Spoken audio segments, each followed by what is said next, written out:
नमस्कार दोस्तों, मैं हूं रंजन सर और आप देख रहे हैं ज्ञान और शिक्षा का यूट्यूब चैनल ग्रेडियंट एकेडमी।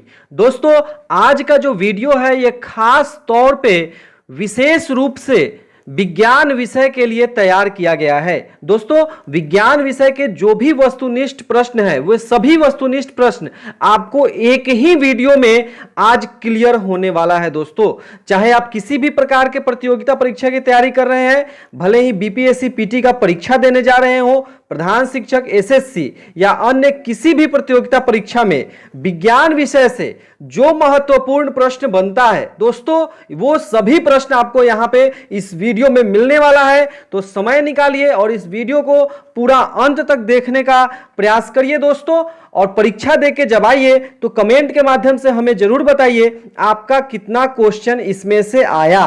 ठीक है दोस्तों, तो आइए शुरू करते हैं इस वीडियो को। संपूर्ण विज्ञान का निचोड़, परीक्षा में सफलता की सीढ़ी। विज्ञान से एक भी प्रश्न नहीं छूटेगा यदि आप पूरा देख के जाते हैं। आइए शुरू करते हैं। सबसे पहला प्रश्न है यहां पे, निम्न में से किसे प्रोटीन की फैक्ट्री कहा जाता है?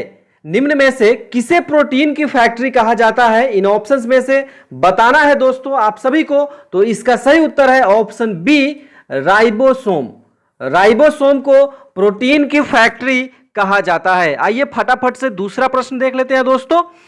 समय निकालिए पूरा देखने के लिए इस वीडियो को दोस्तों। निम्न में से किसे कोशिका का शक्ति केंद्र, पावर हाउस ऑफ सेल कहा जाता है? काफी महत्वपूर्ण प्रश्न है, कई बार परीक्षा में पूछा जा चुका है। तो सही उत्तर है ऑप्शन सी, माइटोकॉन्ड्रिया। आइए फटाफट से तीसरा प्रश्न देख लेते हैं। यदि आप इस चैनल पर नए हैं तो चैनल को सब्सक्राइब कर लीजिए और वीडियो को लाइक कर दीजिए और ज्यादा से ज्यादा लोगों में शेयर कर दीजिए दोस्तों। निम्न में से किसे आत्महत्या की थैली, सुसाइड बैग कहा जाता है? तो इस प्रश्न का सही उत्तर हो जाएगा ऑप्शन ए, लाइसोसोम। लाइसोसोम को आत्महत्या की थैली कहा जाता है।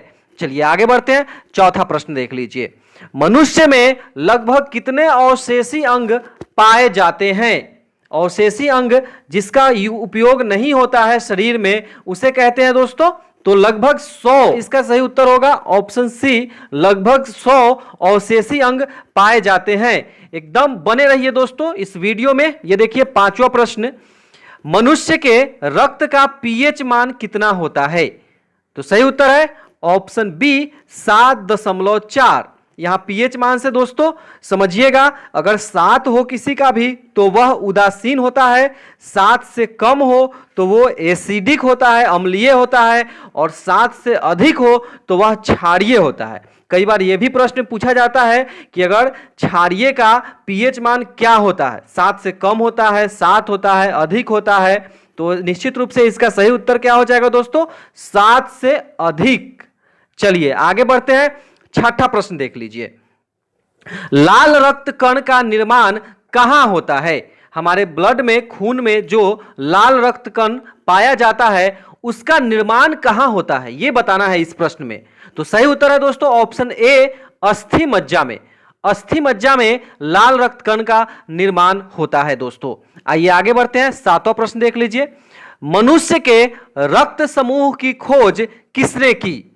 मनुष्य के रक्त समूह की खोज किसने की? सही उत्तर है इसका दोस्तों option A, land Steiner. Land Steiner ने मनुष्य के रक्त समूह की खोज की।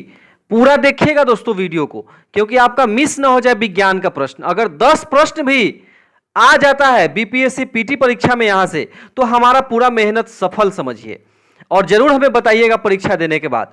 इस वीडियो को पूरा देख के ही जाइए परीक्षा देने दोस्तों। एक दिन में आप क्या कर सकते हैं, तो कम से कम इस वीडियो को तो पूरा जरूर देख सकते हैं। किस रक्त समूह को सर्वदाता रक्त समूह कहते हैं? वह कौन सा रक्त समूह है? VVI, वेरी वेरी इंपॉर्टेंट प्रश्न। किस रक्त समूह को सर्वदाता रक्त समूह कहते हैं?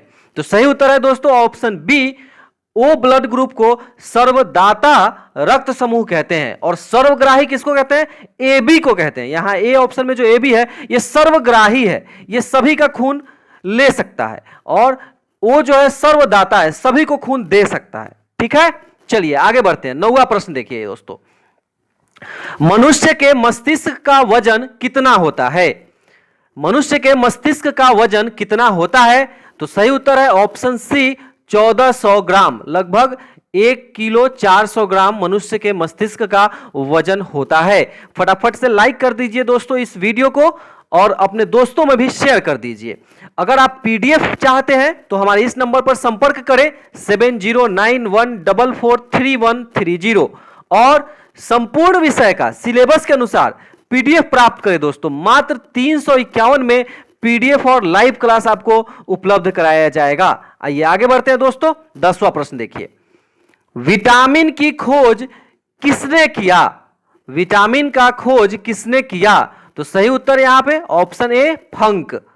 आइए आगे बढ़ते हैं। 11वां प्रश्न देख लीजिए दोस्तों, किसकी कमी से क्वाशियोडकर एवं मेरास्मस नामक रोग हो जाता है?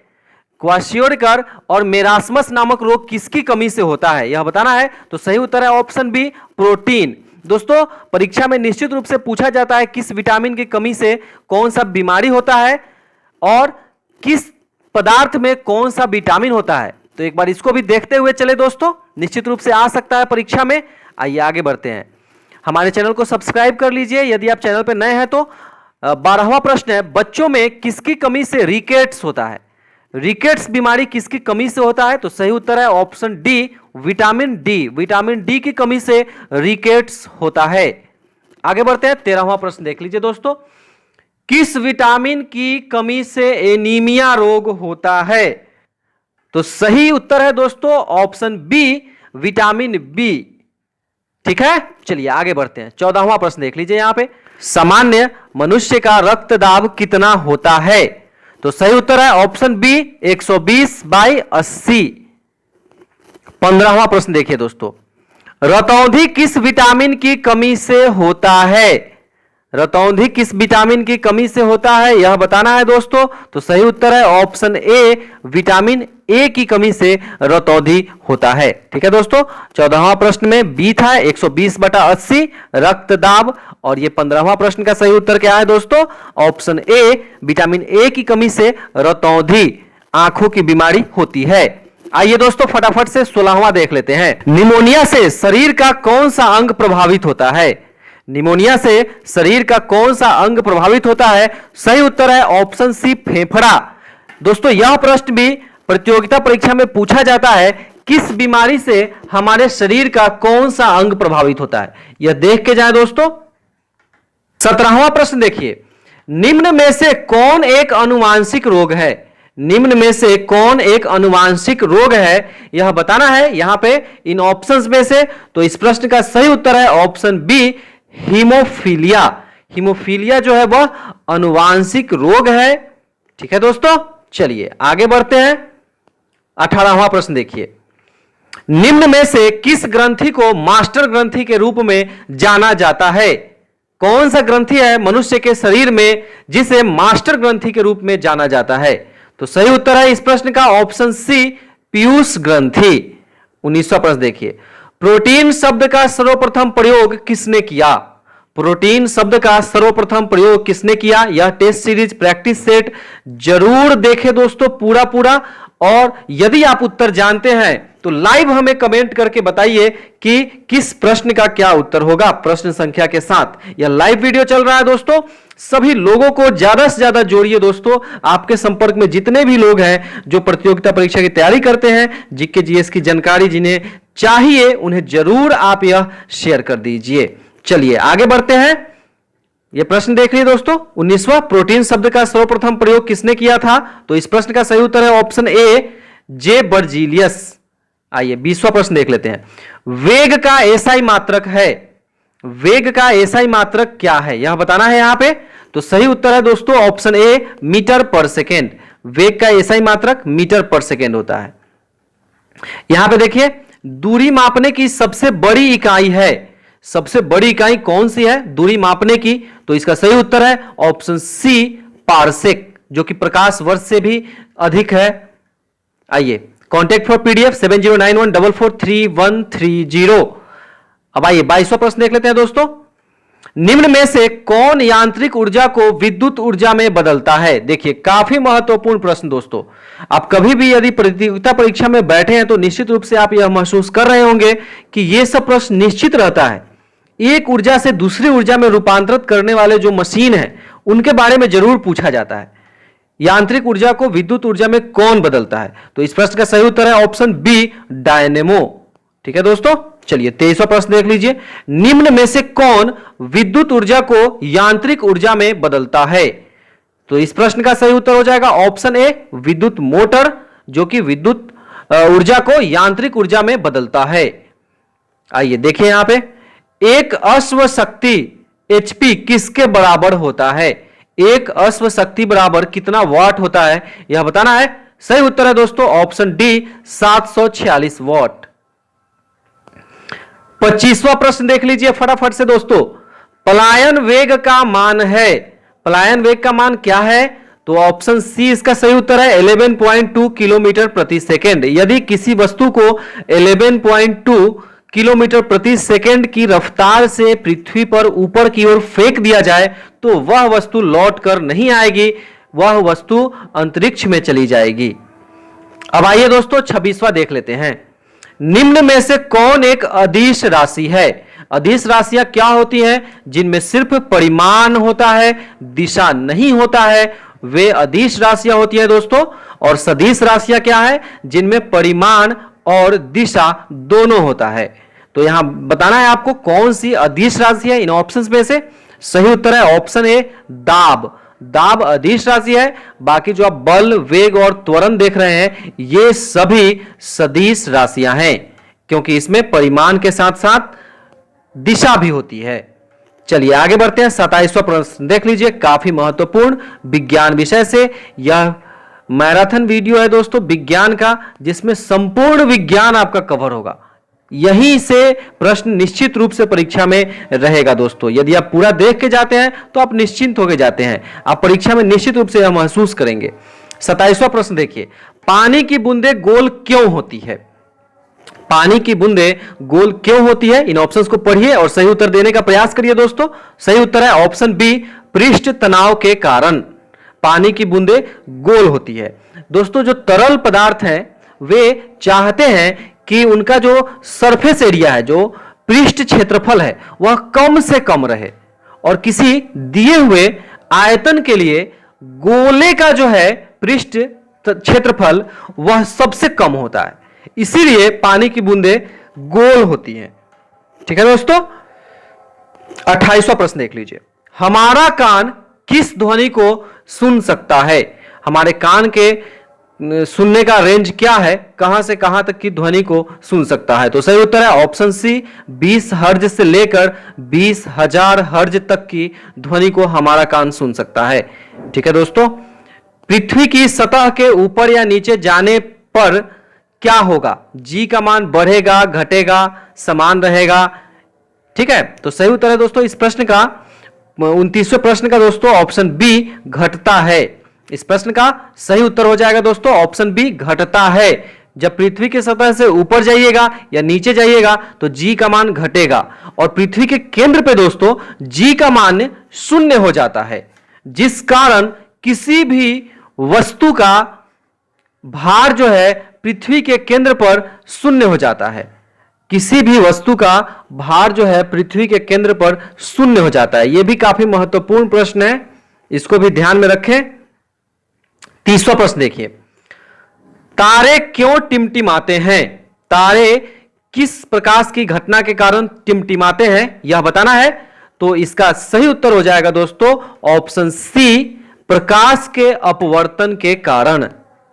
31वां प्रश्न देखिए, किस रंग के प्रकाश का प्रकीर्णन सबसे अधिक होता है? किस रंग के प्रकाश का प्रकीर्णन सबसे अधिक होता है यह बताना है यहां पे। तो इस प्रश्न का सही उत्तर हो जाएगा ऑप्शन बी, बैगनी रंग। बैगनी रंग के प्रकाश का प्रकीर्णन सबसे अधिक होता है और इसका उल्टा सबसे कम लाल रंग के प्रकाश का प्रकीर्णन होता है। ठीक है दोस्तों, चलिए आगे बढ़ते हैं। 32वां प्रश्न देख लीजिए, रिएक्टर में नियंत्रक छड़ के रूप में किसका उपयोग किया जाता है? रिएक्टर में नियंत्रक छड़ के रूप में किसका उपयोग किया जाता है? यह प्रश्न है, इसका उत्तर बताना है इन ऑप्शंस में से। सही उत्तर है ऑप्शन सी, कैडमियम या बोरॉन का छड़।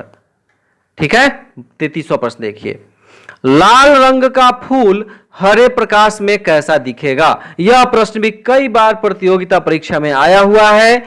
लाल रंग का फूल हरे प्रकाश में कैसा दिखेगा? तो सही उत्तर है ऑप्शन डी, काला दिखेगा। 34वां देखिए, कांच को कागज के साथ रगड़ने पर कांच में कौन सा आवेश उत्पन्न होता है? तो सही उत्तर है ऑप्शन बी, धन आवेश। कांच में धन आवेश उत्पन्न होगा।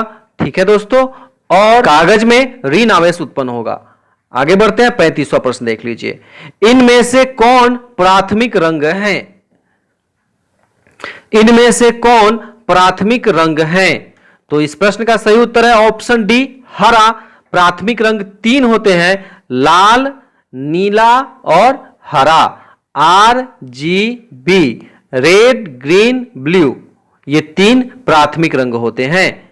36वां प्रश्न देखिए दोस्तों, ऊष्मा का एसआई मात्रक क्या है? ऊष्मा का एसआई मात्रक क्या है? इस प्रश्न का सही उत्तर हो जाएगा दोस्तों ऑप्शन बी, जूल। ऊष्मा का एसआई मात्रक जूल होता है। 37वां देखिए, 0 केल्विन किसके बराबर होता है? 0 केल्विन का ताप किसके बराबर होता है? सही उत्तर है option A, -273 degree Celsius. 0 kelvin -273 degree Celsius के बराबर होता है। 38वां प्रश्न देखिए, वायुमंडल ऊष्मा की किस संचरण विधि द्वारा गर्म होता है? ऊष्मा का संचरण की विधि है, और वायुमंडल जो हमारा गर्म होता है वह ऊष्मा की किस संचरण विधि के द्वारा होता है, यह बताना है यहां पे। सही उत्तर है ऑप्शन ए, संवहन विधि के द्वारा।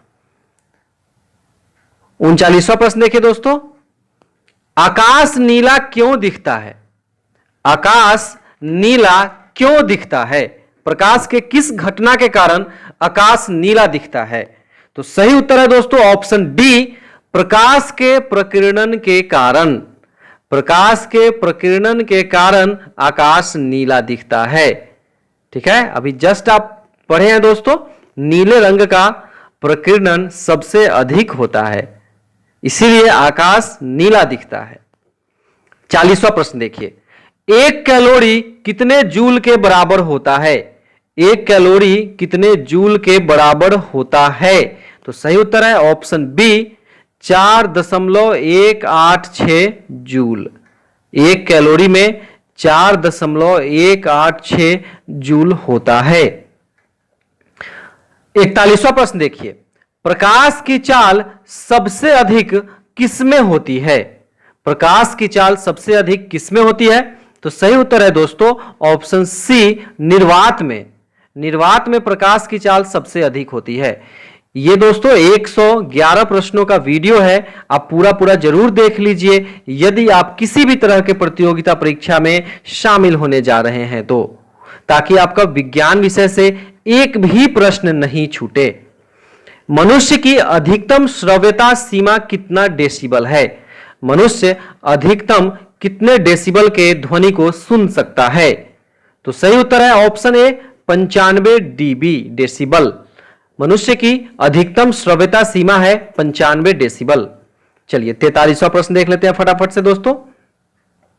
43वां प्रश्न है यहां पे, चंद्रमा से परावर्तित प्रकाश को पृथ्वी तक आने में कितना समय लगता है? अभी तक आप सूर्य के प्रकाश को पृथ्वी तक आने का समय जानते होंगे, 8 मिनट 16 सेकेंड, 8 मिनट 20 सेकेंड के आसपास। लेकिन यहां पे बताना है दोस्तों, चंद्रमा पे जो सूर्य का प्रकाश आता है और वहां से परावर्तित होकर पृथ्वी पर कितने समय में आता है? तो सही उत्तर है ऑप्शन सी, 1.28 सेकेंड। अब आइए 44वां प्रश्न देखते हैं, रिएक्टर में मंदक के रूप में किसका प्रयोग किया जाता है? रिएक्टर में मंदक के रूप में किसका प्रयोग किया जाता है, यह बताना है यहां पे 44वें प्रश्न में। तो सही उत्तर है दोस्तों ऑप्शन बी, भारी जल या ग्रेफाइट। भारी जल या ग्रेफाइट का प्रयोग किया जाता है रिएक्टर में मंदक के रूप में। आइए 45वां प्रश्न देख लेते हैं। निकट दृष्टि दोष दूर करने के लिए किस लेंस का उपयोग किया जाता है? निकट दृष्टि दोष को दूर करने के लिए इन ऑप्शंस में से किस लेंस का उपयोग किया जाता है? तो सही उत्तर है ऑप्शन बी, अवतल लेंस। निकट दृष्टि दोष को दूर करने के लिए अवतल लेंस का उपयोग किया जाता है, जबकि दीर्घ दृष्टि दोष को दूर करने के लिए उत्तल लेंस का उपयोग किया जाता है। और दोस्तों एक प्रश्न और यहां पे जान ले, निकट दृष्टि दोष में दूर की वस्तु स्पष्ट दिखाई नहीं देती है और दीर्घ दृष्टि दोष में, दूर वाले दृष्टि दोष में नजदीक की वस्तु दिखाई नहीं देती है स्पष्ट। उल्टा होता है यहां पे। ऐसा ना समझिए कि निकट दृष्टि दोष में निकट वाला दिखाई नहीं देगा, ऐसा नहीं है। आपको निकट दृष्टि दोष में दूर वाला दिखाई नहीं देगा। ठीक है, चलिए आगे बढ़ते हैं। 46वां प्रश्न देखिए, अस्पष्ट दर्शन की न्यूनतम दूरी है, अस्पष्ट दर्शन की न्यूनतम दूरी कितनी है? तो सही उत्तर है 46वें प्रश्न का दोस्तों 25 सेंटीमीटर, ऑप्शन ए। 47वां देखिए, रेटिना की कौन सी कोशिका रंग पहचानती है? रेटिना की कौन सी कोशिका है जो रंग पहचानती है? तो सही उत्तर है ऑप्शन बी, शंकु कोशिका। रंग पहचानने का कार्य शंकु कोशिका का होता है और प्रकाश की तीव्रता क्षर कोशिका के द्वारा पहचाना जाता है। आइए 48वां प्रश्न देखिए, विद्युत प्रतिरोध का एसआई मात्रक है। विद्युत प्रतिरोध का एसआई मात्रक क्या है यह बताना है यहां पे इस प्रश्न में। तो सही उत्तर है ऑप्शन बी, ओम। विद्युत प्रतिरोध का एसआई मात्रक ओम होता है। 49वां प्रश्न देखिए, कैथोड किरण कैसी होती है? कैथोड किरण और एनोड किरण में अक्सर कंफ्यूजन होता है, कौन धनात्मक होगा कौन ऋणात्मक होगा? तो सही उत्तर है कैथोड किरण ऋणात्मक होती है और एनोड किरण धनात्मक होती है। कैथोड ऋणात्मक और एनोड धनात्मक, इसको याद रखिएगा दोस्तों। आइए आगे बढ़ते हैं। 50वां प्रश्न देखिए, 50वां प्रश्न है, आवर्त सारणी की खोज किसने की? आवर्त सारणी की खोज किसने की? तो इसका सही उत्तर है ऑप्शन सी, मेंडलीफ साहब ने आवर्त सारणी की खोज की। ठीक है, आवर्त सारणी में कुल 118 तत्व हैं। 51वां प्रश्न देखिए, और यहां पे ये भी देखते चलिए दोस्तों, आधुनिक आवर्त सारणी की खोज मोसले के द्वारा 1913 में किया गया। ठीक है, पूरा सबसे पहले आवर्त सारणी मेंडलीफ के द्वारा और बाद में आधुनिक आवर्त सारणी मोसले के द्वारा 1913 ईस्वी में खोजा गया, बनाया गया। आइए 51वां प्रश्न देखिए, वायुमंडलीय दाब मापने का यंत्र है। वायुमंडलीय दाब को किस यंत्र के द्वारा मापा जाता है? तो इसका सही उत्तर है ऑप्शन बी, बैरोमीटर। वायुमंडलीय दाब को बैरोमीटर के द्वारा मापते हैं।